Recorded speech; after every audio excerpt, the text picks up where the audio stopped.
Well, probably a little bit darker than it was an hour ago or this time last week. That's because it's the end of daylight savings time. We're here in downtown Twinsburg. Just within the hour, I came across Sonny and said they wanted to see games of 78, and here you go. And we'll focus on games that either premiered in the year 1978 or were revived in 78. And I'll begin with a show that I don't know if anybody under the age of 50 has even heard of. It's titled Pro Fan. It was hosted by Charlie Jones. You might remember him hosting This Week in the AFL a decade or so earlier. He called many AFC football contests for NBC Sports as well as the Fiesta Bowl. And judging by the set, you'd think that NBC compliance and practices left its fingerprints all over the crime scene. Now, while most game shows in 1978 were sold for cash and you sold your own commercial times, this one actually had a sponsor, and it was Firestone Tires, not Firestone that syndicated Candid Camera in the Gong Show.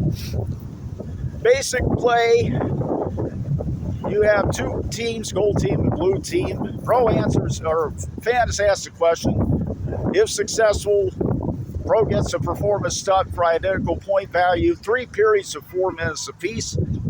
Highest score goes on to play to participate in the Grand Slam for over $15,000 in prizes. Essentially the same as what they gave away on Name That Tune, a brand new Datsun, 52-day cruise to South America.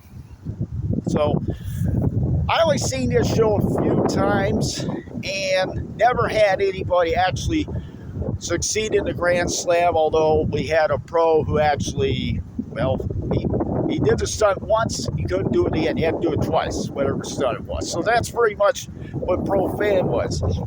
Then in April, we had Pass the Buck, which debuted on CBS at 10 o'clock. And then 3 weeks later, NBC counters with Card Sharks, moved Sanford and Son to 12 noon. To this match, to say the least. And then that's the one where Jim Perry asked a question that was asked of 100 people. Player A determines what the actual number was. Player B determines if it's higher or lower. Sort of like a little bit of Family Feud and a little bit of The Price is Right as well. So then, High Rollers debut returns. The network called it the New High Rollers. Really, the only thing new was that the contestant got to roll the dice this time around, even though they had a couple models that were modeling the prizes. Not as wooden as, say, Carol Merrill back in the original days of Let's Make a Deal. Back in the old days. So, Wheel of Fortune gets bumped to 11:30, and Knockout is knocked off the air. So Card Sharks pretty much pummels Pass the Buck in the ratings, and so CBS replaces Pass the Buck with a new edition of Tic Tac Toe, which was a popular quiz show in the late 1950s. Hosted by Wink Martindale, it had a brief 8-week run on CBS, and then goes into syndication and is on air for 8 seasons.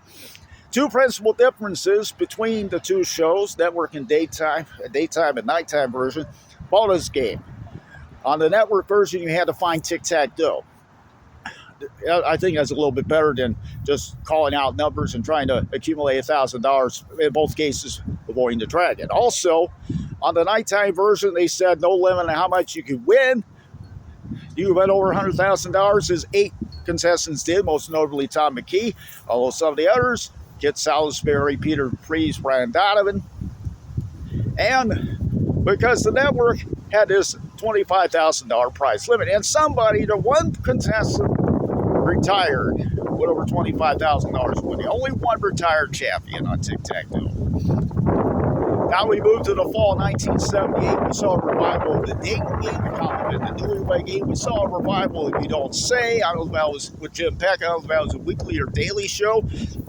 Next 2 series I want to talk about. I want to talk about kind of together because they were both featured on this daily variety show that aired in the mornings on WKYC TV in Cleveland. And it should be noted, this is the month they're celebrating 75 years on the air, so it would be nice if we have to mention Zap. hosted by Bob Sappy, who did the weather for Channel 3, and I'm guessing that his direct successor was one Al Roker. So anyway, the two shows that were featured on this program, the first one was The Love Experts, and I saw a clip of this and I said, enough. TV Pal was another one. Now, they don't mention this on Wikipedia, but originally it was a feature on Zap. And you have these three viewers that call in, and they have a bowling game set up, and you say pow, and they hit the number, press the button to move the ball, and the highest score wins a prize. Now, it was later brought back on Video Arcade with Candy Kramer on Channel 61 in the early 1980s. Only this time she used in a television system, and they played, like, I think it was Space Armada that they played. Then we have The Cheap Show. Nick Martin asking a question to two celebrities. One tells the truth, one fibs. If you guess correctly, you win a cheap prize. If you guess incorrectly, your loved one gets punished. And this was, mind you, a couple of years before Nickelodeon popularized sliming. The $1.98 Beauty Show was probably the worst of the whole bunch. You have six candidates competing for $1.98 Beauty of the Week talent and swimsuit competitions, and the $1.98 Beauty of the Week received exactly $1.98 cash in currency, $1.98. And oh yes, Chuck Barris was behind this one. The same Chuck Barris that actually staged a daily, year-long beauty contest in which the Dream Girl in 1967 actually won some legitimate prizes, a movie contract, a trip around the world, automobile, $5,000. Pretty heady stuff for back then. And finally, we come to Jeopardy. Actually, I liked this version a little bit better because it was a progressive. We had the lowest scoring contestant eliminated. The Dale's winner gets to play the Super Jeopardy board for $5,000, and the stakes increased $2,500 each time he returned to the board. Up to 5 days. There were 3 5-time champions on the show, and one of them won over $40,000 in cash.